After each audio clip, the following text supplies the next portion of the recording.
Yo, what's going on, guys? Sinister Skater here. Update 1.19 went live earlier today on Black Ops 4, and Treyarch finally released the patch notes. It was like the longest it took them to release patch notes for an update in a while, and I think there's a reason behind that because of this whole Blackjack Stash controversy, which we'll get into a little bit in this video. But we're going to be going over the patch notes in today's video, let you guys know what's up, and there's a lot of pretty major changes that they kind of just gloss over very quickly in the patch notes that I feel like are going to change the gameplay up. You'll notice them for sure while you're playing. So let's get into it. We'll go over the PS4 exclusive, which is only like 2 things this week, and then we'll go over the patch notes for everything. So update is about 13 gigabytes on both PlayStation 4 and Xbox. Earlier today, Blackjack Stashes went live in Blackout. It's a new stash in Blackout that will allow you to equip one random black market item per game. There was a lot of controversy on the internet before this, and people were starting to call Blackout pay to win, which in some ways it is, but the situation got better. Blackjack Stash is only available in limited time modes, so it's modes like Hot Pursuit and 50v50 Ground War, kind of the more crazier modes. It's not available in your core Blackout solo, duos, or quads, which I would consider the competitive Blackout modes right now. The reason why people were mad is to actually get a weapon in Blackjack Stash, you have to have the weapon unlocked from reserves or the contraband stream or whatever it is. So an example they gave is you have to unlock the Vendetta sniper rifle by hitting tier 50 in the contraband stream, then you can get it in the Blackjack Stash. That goes for all the reserve weapons as well. So essentially the Peacekeeper, ballistic knives, the X6 Stingray, is that the new one? All those are locked behind the Blackjack Stash in Blackout, which understandably made some people mad. Again, they're only having it to limited time game mode, so it's not as controversial as it was before. This is speculation, but one reason they might have delayed the release of the patch notes was to change the Blackjack Stash to make it only limited game modes, because they might have originally had it and everything. But it's good to see. We'll see where it goes from here and see if they're going to respond to feedback or anything like that. But it's interesting because I'm not sure what constitutes as a Blackjack black market item, because previously we've had like the Damon 3XB and the Tire Shark and the Rampage and things from contraband streams before, and those are still on the ground. I went into a private match and checked and still found the Damon 3XB, so I'm curious to see what weapons are actually locked behind Blackjack Stashes. But that happened today. The other PS4 exclusive thing is that hard mode gauntlets are now a thing. They actually reward you double Niblulian Plasma and Zombies, so if you're a Zombies fan, that'll be a good challenge and a good reward for you to do. They also hinted that Ultra Weapon Bribes will be coming next week, so we'll see if those have a actual good launch or if there'll be controversy with that as well. Moving on to multiplayer notes. This is a couple exciting things that I actually really want to talk about. So they glossed over this. They put this at the bottom of patch notes. They addressed the issue where players could bounce very, very far away from one another when they slide into each other, when they collide into each other. And this has been noticeable since the beginning of Black Ops 4. I always wondered why you would bounce off someone and like you'd be in a gunfight, try to slide into someone, they'd slide into you, and you just go complete opposite sides of the map and they ruin gunfights. They finally fixed that, and I'm like so excited to share that with you guys. I know people have complained. I've seen it in Constitutes before, other people have experienced it. I'm pretty sure you've experienced it. They finally fixed that, which is really, really exciting. The other exciting thing is they changed the way SMGs and Pistols work. They changed their ballistic profiles, so all SMGs and Pistols are now hit scans. I'm not sure if every single one of those weapons were projectile weapons before, or if only some of them were, but now they're all hit scans, which is a big buff. This was definitely noticeable in things like the Strife and the GKS especially. The GKS just something fell off with, like, I couldn't hit my shots with it, and it felt like you needed long barrel 2 to speed up the bullet projectile speed with that weapon, which was a big pitfall of the GKS. So I'm curious to see how that weapon plays now that they're all going to be hit scan. If you guys don't know, hit scan means once you shoot the weapon, the bullet will register as a hit exactly where you are aiming on the screen. Exaggerated example, but like the Hellion Salvo is a projectile weapon. You shoot it and there's a projectile. It takes travel time until the projectile actually hits. This was a thing with the GKS. There's a little bit of bullet travel time, so if you had your crosshair line up on an enemy and then took a shot and the enemy moved really, really quickly, there's a good shot that shot wouldn't hit, and you'd have to kind of track your target and adjust your shot accordingly. So really exciting thing. Other things, contracts were introduced into multiplayer today. I did an entire video going in depth on contracts. I'll link in the card right now that you can check out after this video. But new daily challenges and rewards rewards for you to earn in Black Ops 4, which is very, very good for the game.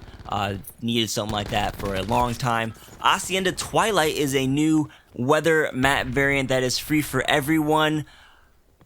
I'm planning on doing a video on this weapon, or on this map, because it initially looks like it's going to be cool. The lighting looks really cool outside, but once you get inside, you can't see anything, and I am not very fond of it. I don't have any problems with the Arsenal Sandstorm. I like the way it changes the gameplay in that map, but Hacienda Twilight's on a different level, and we'll go into depth on that, I think, into a video tomorrow. But yeah, that is live today in all playlists. They also did a couple of weapon tweaks. The Mod 12 had a nerf. The Dragon's Breath Operator mod has its damage reduced. The Damon 3XB had a nerf as well. It now requires 6 bullets to kill, where it was 5 bullets to kill a full health enemy before. But to counteract that, they also added a 3rd magazine to the weapon for your reserve ammo. The Switchblade SMG had a very hefty nerf, what seems like on paper. Its 6-shot kill range got reduced from 19 meters all the way down to 13 meters. The 7-shot kill range got reduced from 25 meters to 19 meters, and the 8-shot kill range got reduced from 31 meters to 25 meters. So the fastest time to kill range got nerfed by 6 meters, as well as the 8-shot kill range, which seems like a very significant buff. And that weapon didn't seem like it was too good before, so we'll see how that weapon feels after this update. And then lastly, for weapon changes, they fixed a bug for the ballistic knives. When you tried to use the dual wield and extra blaze attachment, it just wouldn't let you, and there'd be some issue with that. That bug is now fixed, so you can use those 2 attachments at the same time. Morocco and Summit were added to the map rotation for Prop Hunt. Jungle and Frequency were added to the map rotation for Capture the Flag. They fixed a glitch that made Mark II weapons not progress attachments and camos properly. And last, for multiplayer, the Drone Squad now takes longer to target players that are using the Cold-Blooded perk. So essentially a little bit of a buff for Cold-Blooded.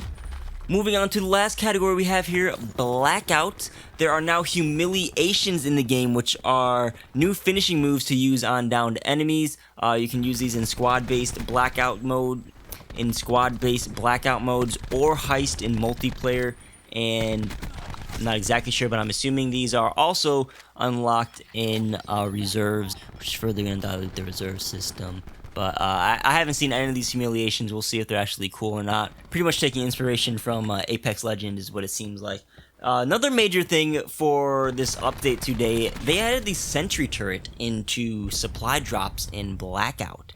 And I was like, are they trying to ruin Blackout with this? And then the initial announcement of the Blackjack Stashes and everything, I'm like, whoa, what are they doing here? We'll have to wait and see. It doesn't seem like the Sentry is going to be too bad. Treyarch in the notes specifically said that the Sentry turret does much lower damage than it does in multiplayer, and the purpose of the Sentry turret in Blackout is to act as a nuisance to close down on open areas or paths for enemies to cross, or to act as an alert system, kind of like a long-range sensor dart in the game mode. So I'm curious to pick that thing up in the game and see exactly what the thing does. Lastly, or not lastly, there's 2 more things for Blackout. Medals are now a thing in Blackout. These are rewarded for tasks like in multiplayer, for tasks like reviving people, getting double kills, assists in Blackout, and they grant additional merits once you get them awarded to you, which is just another way to get more merits in Blackout, which is great because ever since they added the prestige system, it seems like it takes forever to get merits in this game. And now, last but not least, the numbers death effect is now rewarded, and it's retroactively rewarded for completing any outfit mission in Blackout. I guess one other thing to mention real quick, which is kind of interesting. This week, the update had a lot of similarities between PlayStation 4 and Xbox, whereas previous updates, it seemed like PlayStation 4 would have got contracts first, but this time we got them all at the same time. And this week, all the playlists are synced across PlayStation 4 and Xbox One. So on multiplayer, we have Capture the Flag, Endurance Mosh Pit, Bare Bones Objective Mosh Pit, Prop Hunt, and Mercenary Deathmatch Mosh Pit in the featured playlist. And in Blackout, we have Alcatraz Quads, Hot Pursuit, Solo Duos, and Quads. And again, there's nothing different between PlayStation 4 and Xbox One featured playlists, which is just a thing to note, and we'll see if that carries out in the future, if they change the way they're releasing content in this game. Probably not, but just a food for thought. But yeah, that's pretty much everything you need to know about Update 1.19, which went live on Black Ops 4 early today. Hopefully you guys enjoy, hopefully you learned something new. If you did, hit that like button get subscribed and turn on the bell notifications so you get notified when all my uploads go live. Links down below in the description for 10% off Control Freaks as well as Into the M apparel. You'll also find my Amazon Associates link down there if you want to shop through that link and help support my channel that way. But again, thanks for watching, guys. My name is Senior Skater, and I'll catch you guys on the next video. Peace out.